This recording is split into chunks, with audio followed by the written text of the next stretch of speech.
Hello bachcho, let's read the question. The question says that two vessels A and B thermally insulated contain an ideal monoatomic gas. A small tube fitted with a valve connects these vessels.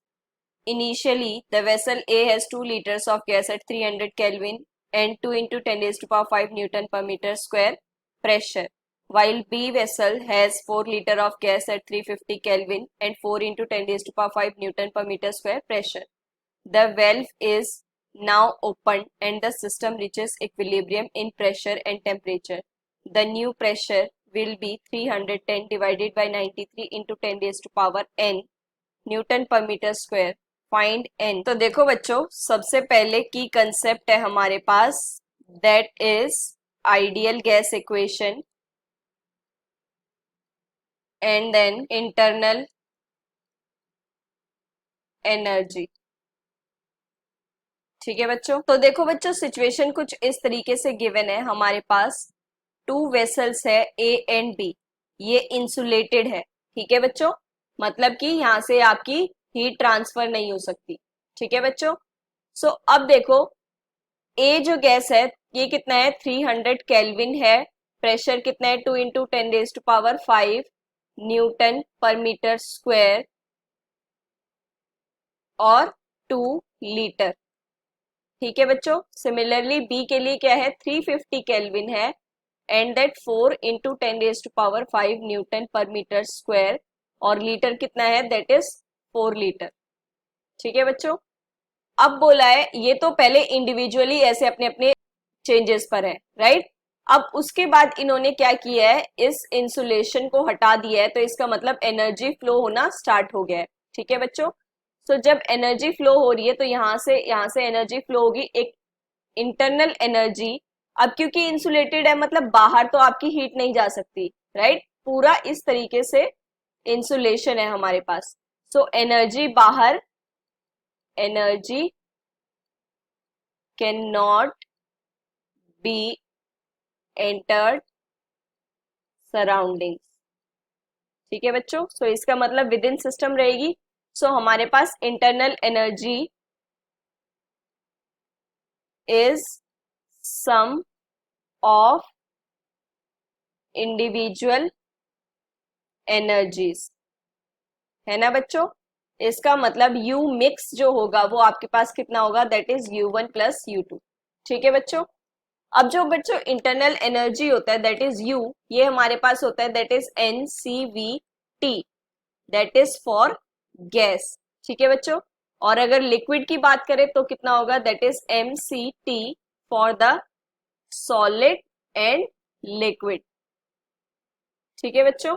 अब देखो number of moles है, specific heat at constant volume and temperature. तो देखो बच्चों, situation क्या होगी for A vessel and for B vessel. ठीक है बच्चों. अब सिचुएशंस आपको गिवन है. अब देखो 1 लीटर क्या होता है, that is 10 raise to power -3 metre cube. तो बच्चों अगर हम number of moles for A vessel निकालेंगे, so that is ideal gas equation देखो क्या होती है, PV is equals to nRT, that is ideal gas equation. So अब ये मोनो एटॉमिक आइडियल गैस है. सो ये इक्वेशन भी होगी, नंबर ऑफ मोल्स क्या होंगे, that is PA divided by RTA. R आपके पास कांस्टेंट है, दैट इज 25/3 जूल पर मोल केल्विन. ठीक है बच्चों. सो अब देखो वैल्यूज रखते हैं. प्रेशर कितना गिवन है, 2 into 10 raise to power 5. Volume कितनी है, दैट इज 2 लीटर, तो 10 raise to power -3 metre cube में करेंगे, राइट. एंड दैट इज 25/3 और टेम्परेचर कितना है आपके पास, दैट इज 300 केल्विन. ठीक है बच्चों. सो ये सॉल्व करने के बाद आपके पास आ जाएगा दैट इज 4/25. ठीक है बच्चों. और बात करें अगर बी वेसल के लिए तो ये कितना होगा, PB VB divided by RTB. तो ये कितना है हमारे पास, that is 4 into 10 raise to power 5 and 4 litre, that is 4 into 10 raise to power -3 divided by 25/3 into 350 kelvin.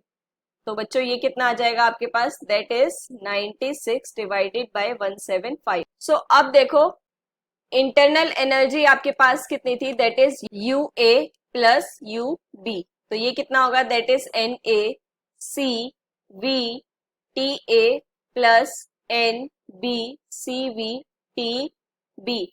और मिक्स कितना हो जाएगा, that is number of moles आपके ऐड हो जाएंगे एंड देन स्पेसिफिक हीट आपकी वही रहेगी और टेम्परेचर आपका इक्विलिब्रियम में आ जाएगा, राइट। सो अब देखो सीवी तो आपका कैंसिल हो गया है both sides, right. So temperature कितना आ जाएगा, that is N A T A plus N B T B divided by N A plus N B. ठीक है बच्चों, सो वैल्यूज रखते हैं, that is 4/25 into 300 plus 96 divided by 175 into 350 divided by 4/25 plus 96 by 175। तो ये solve करने के बाद आपके पास आ जाएगा अप्रोक्सीमेटली 338.71 केल्विन। ठीक है बच्चों, अब ये आ गया हमारे पास टेम्परेचर। सो जो न्यू प्रेशर होगा that is N A plus N B R T divided by volume. Volume भी क्या हो जाएगी हमारी, ऐड हो जाएगी, है ना बच्चों। अब इन डिफरेंट डिफरेंट वॉल्यूम में टी हमने इक्विलिब्रियम निकाल लिया है। सो वैल्यूज रखते हैं 4/25 plus 96 divided by 175 into 25/3 into 338.71 divided by 2 into 10 raise to power -3 plus 4 into 10 raise to power -3। ठीक है बच्चों, सो ये सॉल्व करने के बाद आपके पास आएगा that is 10/3 into 10 raise to power 5 newton per metre square. और हमें गिवन क्या है, that is 10/3 into 10 raise to power n newton per metre square. ठीक है बच्चों, सो यहाँ से कंपेयर करने के बाद आपके पास n कितना आ रहा है, that is 5। So that is the final answer. Hope you understand it well. Best of luck, thank you.